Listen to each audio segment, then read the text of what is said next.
Buen día, mi nombre es Jason Armando Godoy Rojas, de Ingeniería y Sistemas, quinto semestre de la Corporación Universitaria Minuto de Dios, Centro Regional Girardot. Bueno, si nos vamos a retomar al siglo XVI, en donde la colonización predominaba en Latinoamérica, desde ese momento se empezaron a diferenciar o a clasificar las diferentes razas, entre comillas, como podrían determinarlas, ya sea de razas inferiores y razas superiores. Partiendo de eso, podremos decir que desde ese momento Europa empezó a invadir o colonizar los diferentes lugares, pero ellos desde la monarquía española y portuguesa empezaron a llevar el Tratado de Tordesillas en 1533. ¿En qué consistía? En que las personas tenían que enviarle sus materias primas y ellos se los daban y los transformaban para después de eso ellos mismos tenían que comprar obligatoriamente todos esos materiales que ellos habían transformado y asimismo tratar de oprimir para que su economía se abasteciera a cambio de lo que ellos mismos les quitaban o entre comillas les daban a los españoles o a los portugueses. Con respecto a lo que estábamos hablando anteriormente, un ejemplo claro de algo que pasa aquí en Colombia. ¿Por qué? Nosotros tenemos la materia prima, porque somos un país demasiado productor. Pasa con el café, nosotros tenemos la materia prima y la exportamos para tener que recomprar el mismo producto que nosotros aquí producimos. Entonces, creo que ese es un ejemplo claro de lo que se estaba hablando anteriormente. En el siglo XIX se empezaron a construir o a clasificar conceptos ya de lo que eran las razas indígenas, mestizas, negros. Se empezaron a clasificar y ellos mismos en su contexto empezaron a decir que iban a blanquear, porque esa era su terminología, que era blanquear al resto de las civilizaciones con el hecho de tener que impartirles sus ideologías, sus economías, sus políticas, pues para que ellos hicieran exactamente lo mismo, intentando crear un subdesarrollo a raíz de las ideologías de ellos. Bueno, luego entra en juego el Tratado de Versalles después de finalizar la Primera Guerra Mundial, en donde se refería a que los países que habían quedado en total deplorado, mejor dicho, en escasez de recursos, ya sea económicos,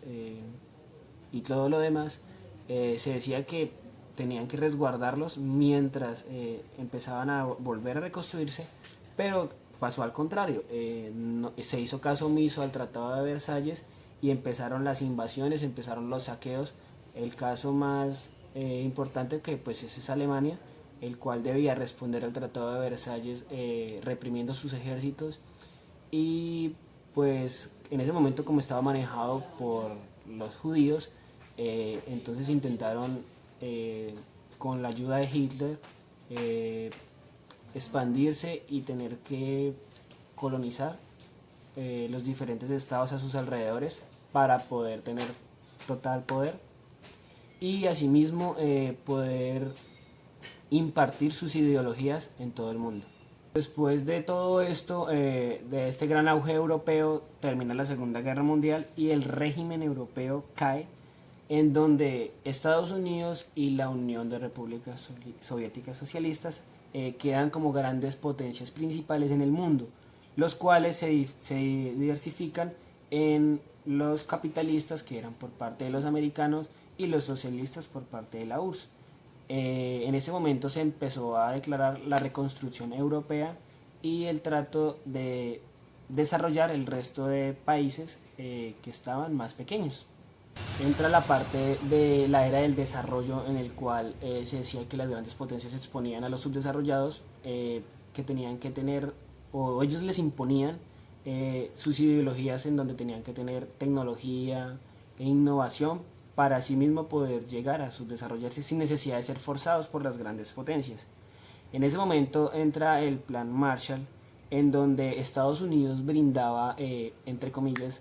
ayudas económicas, políticas de todo tipo pero obviamente no eran gratis porque ellos eran los que imponían sus maquinarias, pero las materias primas las tenían que satisfacer ellos mismos, los países subdesarrollados,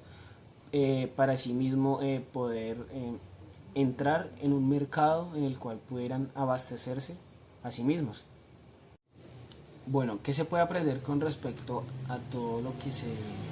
dijo y todo lo que pasó con respecto a las guerras, a el desarrollo y a la aparición de diferentes potencias, tecnologías, ideologías? Eh, el hombre suele tratar de imponer siempre sus necesidades, ya sean básicas o ya sean preferenciales.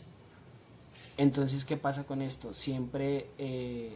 por imponer las necesidades o sus prioridades, ha llegado a pasar por encima de los demás. No siempre necesidades, sino ambiciones por el hecho de poder, por el hecho de tierras. Entonces, todo esto ha desencadenado diversas guerras, como hemos podido ver, la Primera, Segunda Guerra Mundial y guerra de ideologías como la Guerra Fría. Entonces, podríamos decir que el desarrollo de las civilizaciones ha venido arraigado por sangre, ha venido arraigado por mano dura, porque no ha sido fácil, porque siempre han habido élites de países, potencias, el cual han minimizado el desarrollo de los más pequeños por el hecho de que el poder que ellos querían siempre trataban de opacarlos. Entonces, como el Papa decía en la carta, el neocolonialismo es el que ha opacado actualmente también los países más pequeños, no los dejan progresar por la avaricia, porque siempre se quiere imponer un régimen en las potencias. Entonces creo que eso ya hace parte del hombre,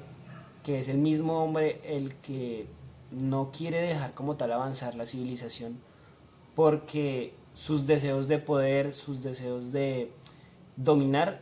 son más grandes que que el mismo desarrollo y que la misma beneficencia para toda la humanidad.